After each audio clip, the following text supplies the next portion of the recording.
दोस्तों, बिना लाग लपेट के और सीधी बात करें तो ये स्पष्ट हो गया है, अब भारत और अमेरिका ट्रेड वार में उलझ गए हैं। ट्रंप ने जिस तरह से, अमेरिकी राष्ट्रपति ने जिस तरह से भारत के उत्पादों पर 25% टैरिफ की एक तरफा घोषणा कर दी है, ये तो होना ही था। ये तो सबों को पता था। जब भी हम कोई कार्रवाई करेंगे, हम जब भी पाकिस्तान से उलझेंगे, जब भी हम आतंक के खिलाफ मुखर होकर दुनिया को अपनी बात ऐसे सख्त लहजे में समझाने की कोशिश करने लगेंगे तो हाल वही होगा। इस बार पूरी दुनिया ने इस मामले को उसी तरह पढ़ लिया है जैसे पहले भी जब कभी हम पाकिस्तान से या किसी और देश से उलझते थे, विवाद में, झगड़े में पड़ जाते थे, तो किस तरह से प्रतिबंध पर प्रतिबंध लगना शुरू हो जाता था। और इस बार देखे, आपने देखा, आपने समझा, यूरोपियन यूनियन ने पहले प्रतिबंध की शुरुआत की। भारत के तेल का बहाना बनाया कि आपने रूस से तेल खरीदी है, आपने ईरान से तेल खरीदा है, और यही बहाना अमेरिका बनाता रहा है, बनाता रहता है। और चूंकि हम ईरान और रूस से उस तरह की दुश्मनी नहीं रखना चाहते जिस तरह अमेरिका या यूरोपियन यूनियन कई सालों से कर रहा है, लड़ रहा है, अपने अपने मनभेद हैं। भारत सबों से बनाकर रखना चाहता है, भारत सबको साथ लेकर चलना चाहता है। और देश में भी जिस तरह की राजनीति भारत की सरकार करती है, मौजूदा सरकार कर रही है, सबका साथ सबका विकास, और अंतर्राष्ट्रीय स्तर पर भी इसको लेकर ही चर्चा होती है कि सबका साथ सबका विश्वास हासिल रहे। सभी देश मिलकर आतंक के खिलाफ लड़ रहे हैं, सभी देश मिलकर आतंकवाद की कमर तोड़ें, उनका सपोर्ट करने वालों को भी नस नाड़ी ऐसे खिसका दें कि फिर उनके शरीर में खून की जगह पानी दौड़ने लगे, और फिर देखा जाएगा कितने देर वो टिकते हैं, कैसे टिकते हैं, क्या कर पाते हैं। जब आतंक की जड़ों पर प्रहार करना भारतीय सेना और भारत की सरकार ने शुरू किया तो तमाम उन देशों को, जो अमेरिका और तमाम अगुआ देश जो अपने आप को हीरो और बहुत दमदार स्थिति में पा रहे थे, आपने अपने आतंकी को तो ढूंढ कर अफ़गानिस्तान, पाकिस्तान, इराक, जहाँ मिला, जहाँ जैसे हुआ, तहस नहस किया, बर्बाद किया, मारा, पीटा, काटा, उठा ले गए। देश की सरकारों को भी उखाड़ फेंका, चाहे अफ़गानिस्तान, इराक में देखा होगा आपने। लेकिन जब भारत की बारी आती है और भारत ने जब तमाम समय समय पर संयुक्त राष्ट्र समेत सभी देशों के साथ मीटिंगें करके, बैठकें करके समझाने की कोशिश की, समर्थन मांगा, तमाम गुहार लगाते रहे, पिछली सरकारों ने, कांग्रेस की सरकारों ने तमाम तथ्य और डोजियर पेश कर करके पाकिस्तान को भी ये समझाने की कोशिश करती रही कि देख, बाज आ जाओ, तुम्हारे ही आतंकी तुम्हारे ही देश से भेजे गए, तुम्हारी ही सेना के सपोर्ट से यहाँ आतंकवाद सीमा पार फैलाया जा रहा है, और मेरे देश को बर्बाद करने की तमाम साजिशें रचते हो, अंजाम देते हो। इस पर कार्रवाई करो, इस पर अंकुश लगाओ। लेकिन जब बातें बढ़ते बढ़ते अब हर बार सर्जिकल स्ट्राइक, हर बार हमला, हर बार, और न्यू नॉर्मल के तौर पर जो इस बार सरकार ने तय किया कि अब हम हर एक आतंकी घटना को, जो इस तरह की बड़ी घटनाएं होगी जिसमें पाकिस्तान या किसी का प्रत्यक्ष परोक्ष सहयोग दिखेगा, समर्थन दिखेगा, हम उसे भारत पर हमला मानेंगे, हमें उसे देश पर हमला मानेंगे, हम उसे युद्ध मानेंगे, हम उसे वार की सिचुएशन मानेंगे, और उसका उसी तरह से जवाब दिया जाएगा जैसे युद्ध में किया जाता है, वार में होता है। जैसे हम इमरजेंसी के हालात में किसी से निपटने की कोशिश करते हैं।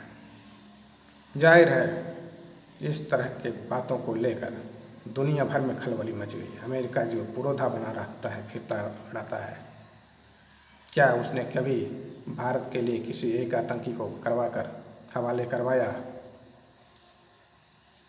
कभी किसी को पकड़ा भी है क्या जिसने भारत में किया हो आतंकवाद और सिर्फ अमेरिका में को कोई नुकसान नहीं हुआ हो और उसने पकड़ के हमें सौंप दिया हो?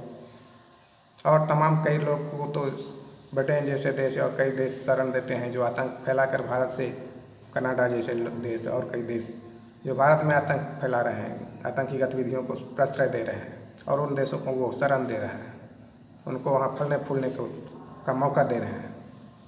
ये दोहरी नीति बराबर कहते कहते और संयुक्त राष्ट्र में अपनी जगह मांगते मांगते 75 साल हो गए, लेकिन न तो संयुक्त राष्ट्र में सुधार करके भारत को अस्थायी सदस्यता दिलाने का प्रयास किया गया और न ही इस तरह की कोई बात आगे बढ़ाई जा रही है विश्व बिरादरी की ओर से। और जब भी भारत सर उठाना चाहता है, जब भी भारत अपना गर्व से सीना चौड़ा करके विश्व को बताना चाहता है कि हम कितनी ईमानदारी से और कितनी दृढ़ता के साथ चीज़ों को सही करना चाहते हैं, वैश्विक माहौल बनाना चाहते हैं, विश्व में आतंकवाद को समाप्त करने के लिए हम भी अपने एकजुट होकर प्रयास करना चाहते हैं। और बाकी देशों में, कई सारे देशों में हमने शांति सेना भेजकर भी इस परंपरा को कायम रखा। और अब जब बार बार इस तरह की बातें होती है, आतंकवाद फैलाया जाता है, अगर देश में कोई आतंकी घटना होती है और जब हम पाकिस्तान पर हमला कर देते हैं, जैसे इस बार हमने पहलगाम के बाद जो किया, और इसके बाद अमेरिकी राष्ट्रपति डोनाल्ड ट्रंप ने जिस तरह से श्रेय लेने की कोशिश की, बार बार ये कहा कि हमने भारत और पाकिस्तान में संघर्ष विराम कराया, हमने ही ट्रेड डील का लालच दिया, हमने ही दोनों देशों के प्रमुखों से बात की, हमने ही सारी प्रक्रिया को अंजाम तक पहुंचाया है संघर्ष विराम तेज़ी से लागू करने के लिए। दोनों देश चूँकि परमाणु संपन्न हैं और चूँकि दोनों परमाणु बम लेकर लड़ने पर आमादा थे, कई तरह की बातें की, कई तरह के अफवाह और कई तरह के प्रचार, दुष्प्रचार या अपनी बातें मनवाने का भरसक प्रयास किया। अमेरिका क्या चाहता था, डोनाल्ड ट्रंप क्या चाहते हैं? डोनाल्ड ट्रंप व्यक्तिगत तौर पर ये चाहते हैं कि भारत अगर मान लेता कि उन्होंने या उनकी पहल से ही संघर्ष विराम तक पहुंचा गया, युद्ध के समय जब भारत और पाकिस्तान दोनों युद्ध पर आमादा हो गए थे और एक दूसरे की सेनाओं पर भी हमले करने लगे थे, सैनिक प्रतिष्ठानों पर भी हमले करने लगे थे। बात तो आतंकवाद को ख़त्म करने के लिए शुरू हुई थी और हमने, जैसा कि भारत की संसद में रक्षा मंत्री राजनाथ सिंह ने समय के अनुसार टाइमलाइन के हिसाब से तमाम बातें स्पष्ट की कि हमने पाकिस्तान पर 1:05 6-7 मई की रात को उसके कुछ आतंकी ठिकानों पर, जिनके मुख्यालय, आतंकी संगठनों के मुख्यालय पर हमला किया और उसके कुछ ही देर बाद हमने वहाँ के सैन्य अधिकारियों को और बाकी सब लोगों को ये सूचित कर दिया कि हम आपकी आतंकी ठिकानों, आपके देश में पल रहे आतंक के मुख्यालयों को हमने ध्वस्त किया है और हम आगे आपसे उलझना नहीं चाहते, आपके मिलिट्री टारगेट या किसी और को नहीं टारगेट करना चाहते हैं। लेकिन हुआ क्या? पाकिस्तान ने इस बात को समझा क्या? और अगर नहीं समझा और उसने युद्ध के हिसाब से अपनी बातें चलने शुरू कर दी, उसने हमला करना शुरू कर दिया, उसने हमारे देश में ड्रोन, हज़ारों की तादाद में ड्रोन हमले करने शुरू कर दिए, पुंछ के और कश्मीर समेत पूरी राजस्थान तक की सीमा पर गोलाबारी और मिसाइलों की बौछार करनी शुरू कर दी। तो हमने क्या किया? हमने भी पुरजोर जवाब दिया। इस बात को लेकर संसद में जिस तरह से बहस हुई और राहुल गांधी ने जिस तरह से इन बातों को उठाकर सरकार को घेरने की कोशिश की, ये कैसा, आपको क्या लग रहा है? ये उचित था क्या? इस तरह की बातें होनी चाहिए था क्या? क्या इस तरह के पॉइंट को उठाकर आप क्या बताना चाह रहे थे? हमने अपना काम किया और उसे बता दिया, तो इसमें क्या गलत हुआ? क्या गलती हुई?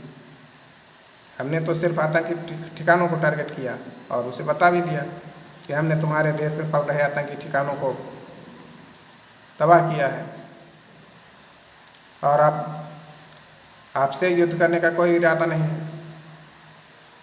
हाल ही में आपने देखा होगा किस तरह से जब अमेरिका ने ईरान पर हमला किया, वहाँ परमाणु प्रतिष्ठान के नाम पर फोड़-दो संयंत्र को फोड़ दिया बमों से। अपने परमाणु बम के बाद दूसरा बम जो बताया जाता है उस तरह के बम का प्रयोग किया।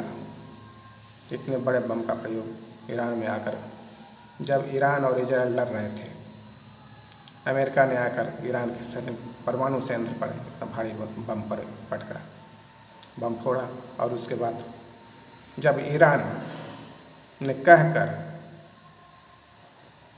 प्रतिक्रिया स्वरूप अमेरिकी ठिकानों पर कतर में और अन्य देशों में हमले किए, मिसाइलें दागी और फिर बता दिया उन देशों के नेताओं को या उन देशों के राष्ट्रपति जो या अगुआ जो लोग हैं उनको, कतर के या अन्य देशों के, कि हमें आपसे कोई शिकायत नहीं है, हम आपसे युद्ध नहीं चाहते, हम अमेरिका को टारगेट करना चाहते हैं जो आपके देश में ठिकाना बना रखा है। अमेरिकी ठिकानों पर हमने हमला किया है।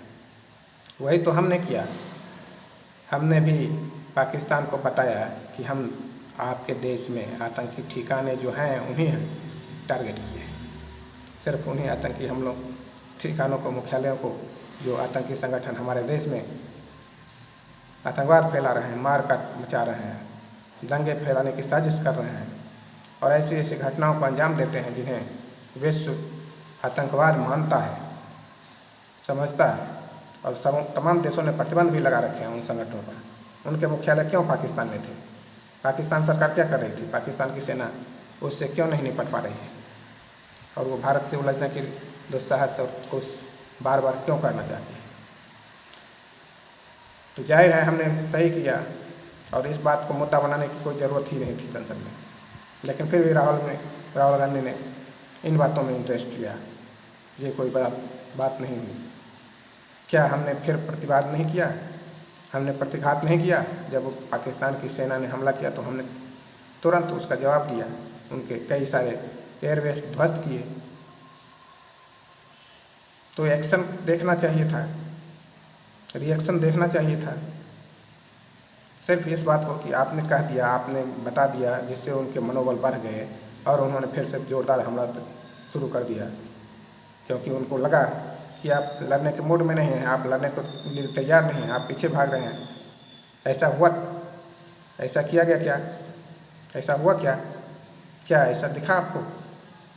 जब पाकिस्तान ने आतंकी ठिकानों को उड़ाने के बाद पाकिस्तान ने जब प्रतिवाद किया और उसने हमला करने शुरू कर दिए, उसने ड्रोन मारने शुरू कर दिए, हमारी तैयारी थी।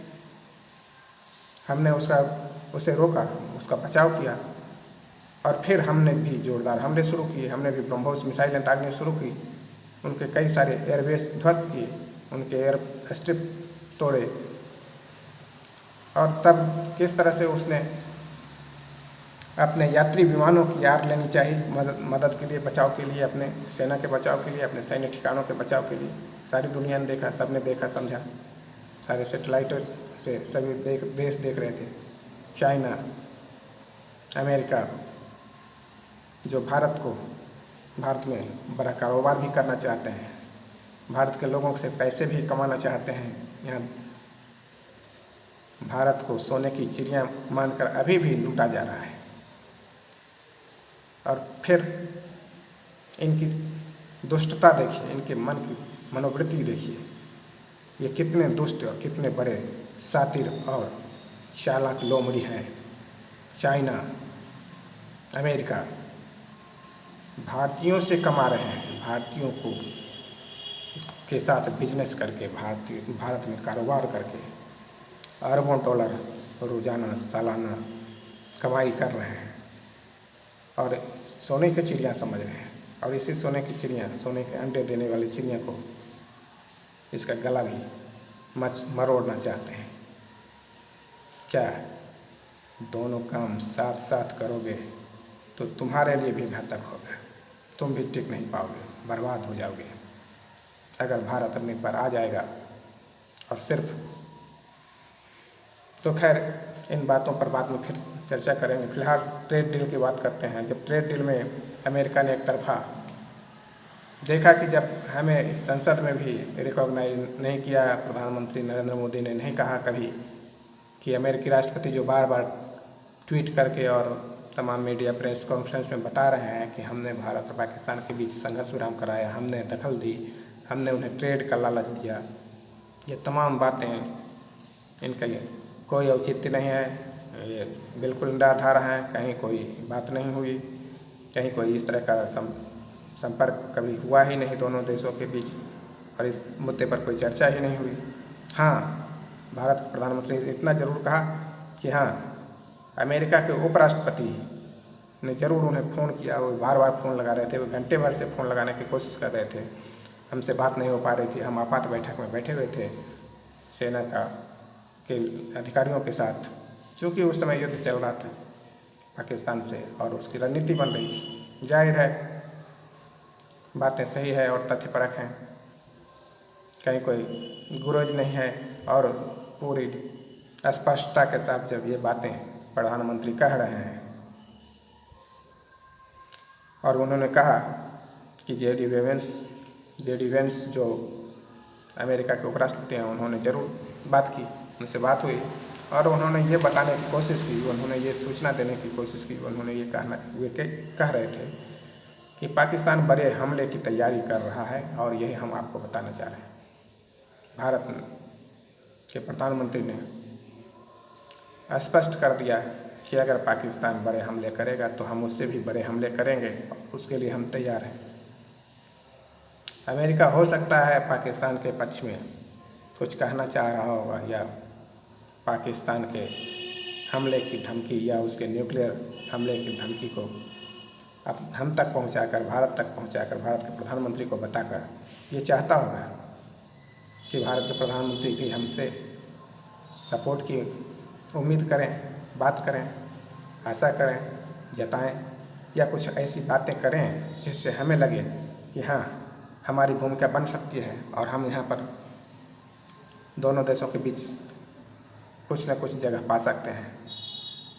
असली छटपटाहट अमेरिका की यही है कि दक्षिण एशिया में उसकी चलती नहीं है और चाइना इस तरह का उसका प्रतिद्वंदी तैयार हो गया है, और वैश्विक स्तर पर भी प्रोडक्शन और तमाम मामलों में भी चाइना ने जिस तरह से अमेरिका में से भारी भरकम कमाई करनी शुरू कर दी है ट्रेड डील के जरिए, चाइना से तो बात बन गई, भारत से बात नहीं बन पा रही। और भारत सरकार, भारत में क्या, अमेरिका को क्या नज़र आ रहा है, जो ठोस हाल में जो चर्चा में आ रहा है उसके तहत भारत में अमेरिका को यहाँ के किसानों को लूटने की मंशा नज़र आ रही है, यहाँ के कृषि उत्पादों को ध्वस्त करने की। और भारत के बाज़ार में चूँकि बड़ी आबादी का देश है, स्मार्टफोन कितने बिक रहे हैं सब तमाम देख ही रहे हैं लोग, चल ही रहा है सबों का धंधा, चाहे कोरिया हो या चाइना हो या कई देश यहाँ। और इतनी बड़ी आबादी वाले देश, 150 करोड़ की आबादी वाले देश में कौन देश है जो अपने उत्पाद नहीं बेचना चाहेगा।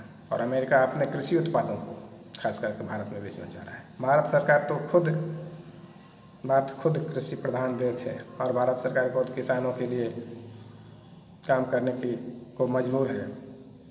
तो उसने किसान कानून लाने की कोशिश भी की थी पिछली बार, जब हद पीटी, जब नरेंद्र मोदी को बैकफुट पर जाना पड़ा, माफ़ी मांगनी पड़ी, तीनों कानून वापस लेने पड़े। और अब अगर अमेरिका को यहाँ के कृषि उत्पादों के निर्यात की अनुमति दे दी जाती और उनके लिए पूरा बाज़ार खोल दिया जाता कम से कम टैरिफ पर, तो क्या होता, फिर वही हालत हो जाती। और हम क्यों ऐसा करें, मेरे यहाँ तो इस तरह के उत्पादों की कोई कमी नहीं है। कृषि उत्पाद में तो हम बहुत सारे उत्पादों में आत्मनिर्भर हैं, हमें क्यों ज़रूरत है किसी दूसरे के लिए खोलने की।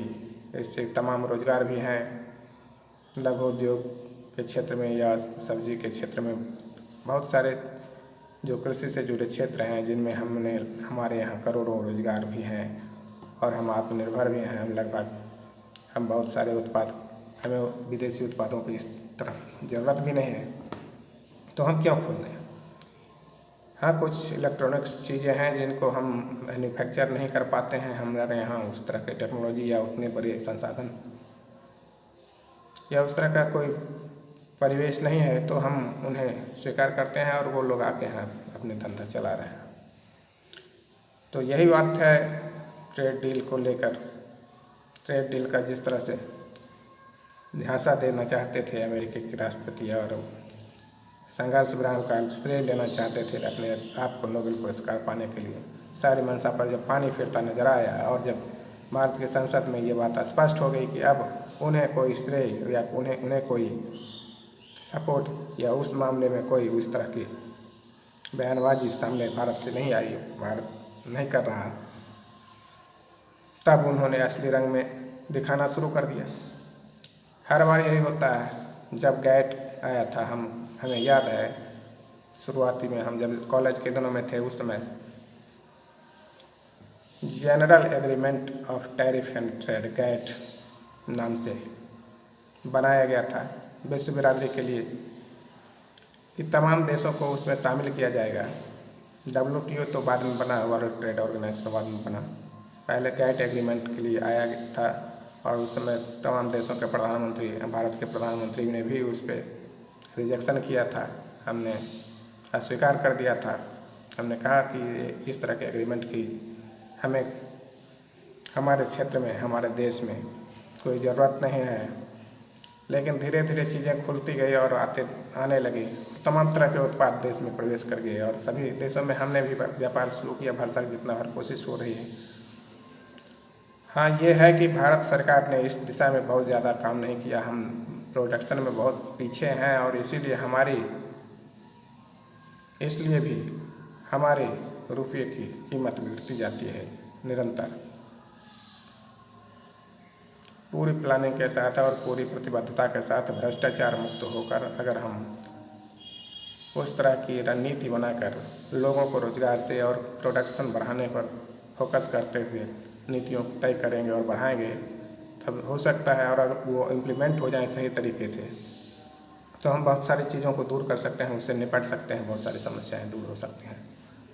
और इस तरह के ट्रेड डील के जो धमकियां दी जाती हैं और प्रतिबंध के जो प्रयास बार बार किए जाते हैं, उनको विफल कर सकते हैं, उनसे निपट सकते हैं, उन पर पार पा सकते हैं, उनका असर फीका कर सकते हैं। तो ज़रूरत है हमारे देश में हमें सतर्क रहने की, हमें सावधान रहने की, हमें परिश्रमी बनने की, हमें उद्यमी बनने की, हमें अपने देश में और अपनी सरकार के साथ समन्वय के साथ कैसे चीज़ों को आगे बढ़ा सकें। क्योंकि अब बैठे बैठे भजन करने का ज़माना लद गया है, आपको काम करना ही पड़ेगा। आपसे यही अपील है और हम इस तरह के कोई ऐसी बातें नहीं करना चाहेंगे जिससे आपको ठेस लगे या कुछ और शिकायतें लगने लगे। फिर भी इतना तो ज़रूर कहा जा सकता है कि अब समय है काम करने का, कुछ कर गुजरने का, काम करते रहने का, चलते रहने का, बैठने का नहीं, रुकने का नहीं। और जिस तरह से हम तमाम क्षेत्रों में अपने शौर्य और पराक्रम का प्रदर्शन करते हैं, चाहे वो आध्यात्मिक क्षेत्र हो, चाहे वो सेना का क्षेत्र हो, चाहे वो किसी अन्य क्षेत्र में राजनीति का क्षेत्र हो, उसी तरह हमें अपने लिए, देश के लिए, खुद के लिए, सबों की भलाई के लिए, अपनी भलाई के लिए और तमाम चीज़ों को देखते हुए निरंतर कार्यरत रहना होगा, काम करते रहना होगा। राम काज कीन्हे बिनु मोहि कहाँ विश्राम कह के जिस तरह से हनुमान जी ने, बजरंगबली ने निरंतर परिश्रम किया और अपने कार्य को अंजाम दिया, हमें भी चुपचाप बैठने और सोने का समय नहीं है। जागो, उठो, देश के लिए काम करो, खुद के लिए काम करो और ऐसे ऐसे काम करो जो नज़ीर साबित हों, जो मिसाल कायम करने वाले हों। ऐसे नहीं काम करना है कि कहीं से कुछ भी देश विरोधी गतिविधियों को ही बढ़ावा देते चले जा रहे हों, या भ्रष्टाचार में संलिप्त हो गए हों, या अन्य ऐसे अमानवीय कृत्यों में लगे हुए हैं और उनके जरिए कमाई कर रहे हैं। इन तमाम चीज़ों को इग्नोर करते हुए सही तरीके से किस तरह से चीज़ों को आगे बढ़ा के हम अपने को भी आगे बढ़ा सकते हैं और देश को भी आगे बढ़ा सकते हैं, उसी दिशा में हमें काम करने की ज़रूरत है। और इस तरह के वीडियोज़ देखने के बाद अगर आपको मन में कोई कमेंट आता है, कोई विचार आता है, कुछ कहने का मन करता है, तो निश्चित रूप से कहें, बताएं, कमेंट्स करें। और आगे कोई और सुझाव हो या किसी तरह की कोई बात हो तो ज़रूर कहें। धन्यवाद।